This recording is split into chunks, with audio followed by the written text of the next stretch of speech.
done it for longer than Robbie Ray. And I don't know if he has the potential to be Cy Young, but he definitely has the potential to be close to Cy Young, like we saw last year.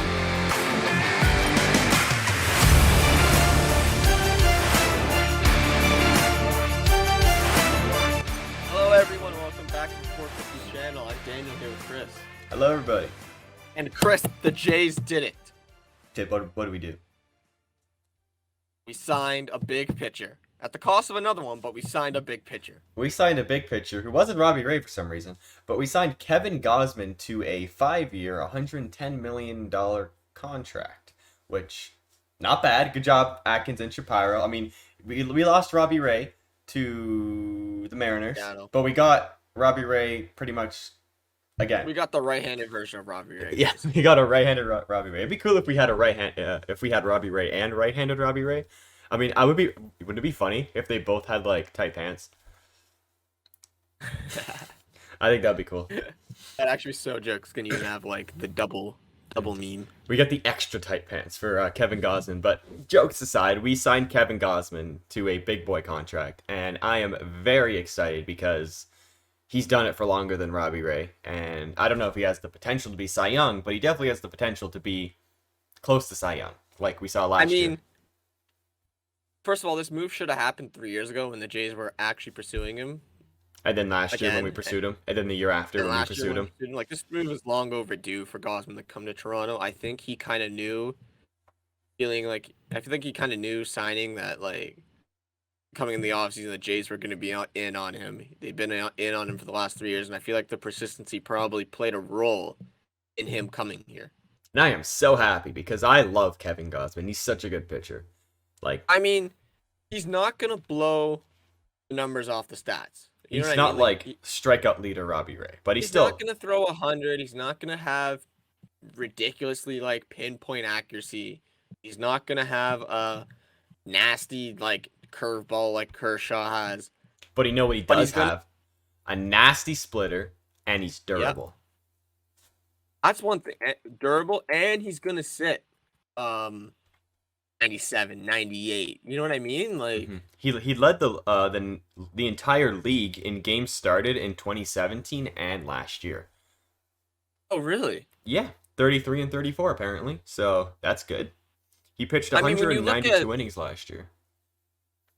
I mean, when you look at Gausman's stat line for last year, it's pretty good. I mean, 14 wins, 6 losses. Discredit that because obviously. I mean, the Giants were good, though, so... I mean, they were good, right? But still, 14 wins is good. Mm-hmm. It means you were able to pitch 5 innings leading, so... Exactly. How many strikeouts? A 2.31 ERA, which is really, really good. He did pitch in San Francisco, though, so I just want to point that out. It is a very pitcher-friendly ballpark. It is, but still. Still, a 2.81 ERA is nothing to slouch about. Yep. And, I mean, 230 strikeouts, wherever you're playing, that's pretty good. Yeah, I mean, rather it be although Robbie Ray had 300, but that was Robbie Ray's prime of his career. I don't think Robbie Ray will ever get back to that number. Yeah, and I feel like the Jays know something that, like, us casual fans don't, because Robbie Ray only signed for $5 million more than Kevin Gausman, and he won the Cy Young. So, I don't know. That I saw. This is one reason why I like the Gausman move better than the Ray, was that in order for Seattle to get Ray there, or any team there, Ray wanted an option after the 3rd year for him if he wanted to opt out of the contract. Yeah. So like just for example, 5 years, 115. It could really only be 3 years or 3 years in Seattle if they start sucking. And then he could go back to free agency, if he starts sucking, he could continue to opt into his contract and still make like what 25 million of the rest of his career or something. Exactly. That's why Gausman's just 5 years flat. Yeah, but at less money, and just a little bit, not much, but just a little bit. Still, 1 million less a year is important in baseball. You can get someone for get a reliever or something. Yeah, but and I was gonna say something about Gausman. Oh, and Gausman, like we talked about earlier, he's durable. Yeah, I mean, so is Robbie Ray, but yeah, I like Kevin Gausman. He's a really good pitcher. I believe that he's literally the same age as Robbie Ray too, or one or 2 years difference. So it really doesn't matter what's really gonna happen. But one thing I like though is that Gausman is fired up on the mound half the time. if you ever watch Gausman pitch in the very, very, very little San Francisco games that we get here, Do we um, even get any? Maybe the I mean like playoffs? Sunday Night Baseball when they play like the Dodgers, but that's Yeah, it yeah, really. that's pretty much it. But Gausman gets fired up on the mound, and Hmm. Ray did too. But just bringing someone that who's just like that attitude, I think it's I think it's fantastic. You know what I mean? Like Hmm. Like we're all gonna miss Robbie Ray, obviously, and Marcus Simeon, of course, but Kevin Gosman's just as good. So I'm completely I content think with this. everyone's looking at this being like, oh, uh, Cy Young just signed for 5 more million, and then you sign this guy. Like, what are you doing? Hmm. But Gosman, one, he's gonna work with Pete Walker, so we all know the Pete Walker effect, right? He can make him Garrett Cole or like Jacob DeGrom. You Yeah, never and know. unless your name is Tyler Chatwood, we know the Pete Walker effect. No, Tyler Chatwood in April was disgusting, Daniel. Yeah. So I like Pete Walker is the best pitching coach in the league. Fight me on that. I do not care. He'll Um, Pete Walker will fight you. You see the guy, he's ripped. he's huge. He's So jacked. throw Gosman there, and the only thing I'm worried about Gosman is that last time he was in the AL East, he got rocked. But then Yeah, again, he but was also in Baltimore. he was on So Baltimore, and Baltimore just sucks. So, and he didn't have Pete Walker. That's a big one.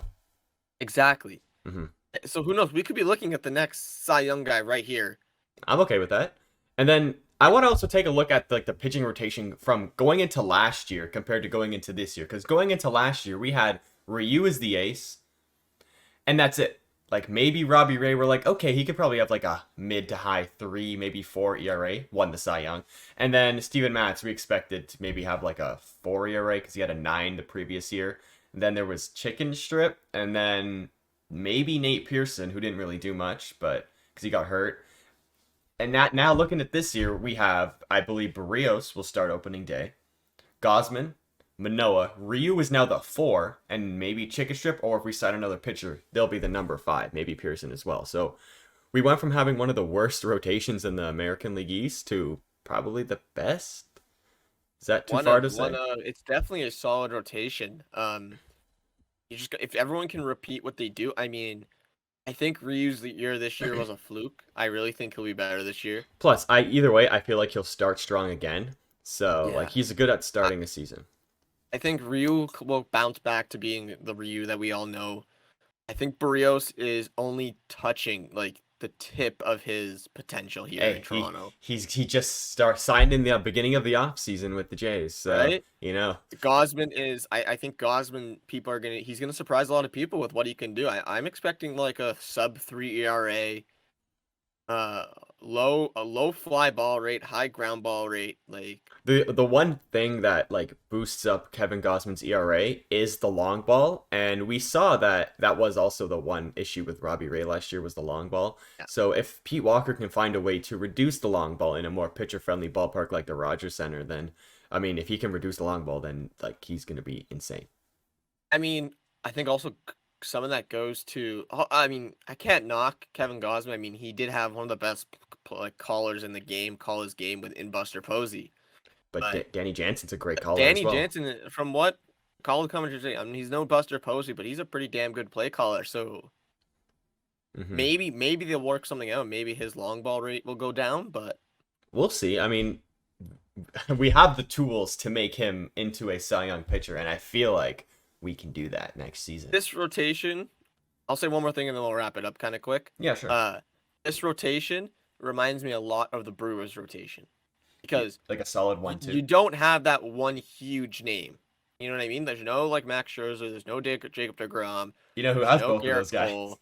I know. The There's Mets no have both Garrett of those Cole, no guys. Clayton Kershaw, no, you know what I mean? But these guys are very, very good. I mean, Corbin Burns for the Brewers, Cy Young year, right? Mm-hmm. Kevin Gausman finished second in the Cy Young this year, Sixth. He finished sixth. or sixth. Sorry, Yes. second the year before. Barrios and Brendan Woodruff, like they're you don't think of them as top tier pitchers, but they perform like top tier pitchers. Mm-hmm. And then Manoa, Ryu. I mean, if Manoa can do half of what he did this year, he'll be phenomenal. Oh, Ryu is gonna bounce back. I feel feel like like Manoa's gonna have such a good season this year, and I'm so excited. I love Manoa. He's so fun. I'm so hyped. I think I'm just excited. I'm just excited to see this team perform, and it'll be very, very interesting. Yeah, and also now I want to say like, does this Blue Jays team have any holes? Because Last year there was a Yes. ton, Yes. and I believe Yes. probably maybe still the bullpen a little bit, but Bullpen. we could still sign people. There's not barely any bullpen arms have been signed so There's far. only So one guy I would trust. Okay, the way I look at building a bullpen is you need to have guys who you can put in the bases loaded with none out, and they'll get out of it with the least amount of damage, right? yep, And there's only one guy I trust in that bullpen to do that, and that's Jordan Romano. Simber's good, Richard's good, Yami Garcia's good, but they're not. You know what I mean? They're not like these shut down. I mean, they're shut down guys to their point, but I wouldn't trust them with bases loaded, none out. yeah. I mean, especially not Tyler Chatwood. I love that guy. No, not Tyler Yeah, Chatwood. yeah. I mean, the one guy we can think of is Rafael Iglesias, but yeah, I think it's a good time to wrap up this podcast. We're rambling again. We tend to do that quite a bit, but if you guys did We're getting enjoy, better. We're getting better at cutting it when we need to. yeah, But thank and you guys all for watching. if you like Kevin Get- Gausman signing, hit that like button. yeah, Yep. drop the subscribe button on the road to 450. Yep. And get ready for a video in a couple days of everyone that has signed, not with the Jays. So get ready with that. Yeah, we'll do a recap. All right, see you guys.